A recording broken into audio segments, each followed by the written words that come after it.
ప్రజల్ని తప్పుదోవ పట్టించడానికి రోజుకో వేషం వేసుకొని ప్రజల్ని మభ్యపెట్టి ఈయన మీద జగన్మోహన్ రెడ్డి గారి మీద ఎంతైతే బురద చల్లాలో అంతా బురద చల్లేసి ఆయన ఇప్పుడు సునకానందాన్ని పొందుకుంటూ రాష్ట్రాన్ని అభివృద్ధి చేస్తాం, నాకు ఒక ఛాన్స్ ఇవ్వండి. మీకు ఒక చిన్న విషయం, మొన్న సుభాష్ చంద్రబోస్ గారి జయంతి జరిగినప్పుడు నాకు ఒక ఆలోచన వచ్చింది. అప్పుడు నేను కూడా వెళ్ళాను హైదరాబాద్ ఆ కార్యక్రమానికి.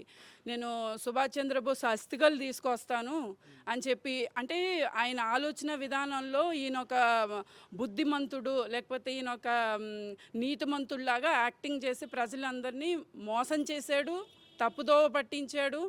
ఎంతైతే బురద జల్లాలో అంతా జగన్మోహన్ రెడ్డి గారి మీద జల్లేశారు. ఇప్పటికీ స్టిల్ అదే ప్రయత్నం చేస్తున్నారు.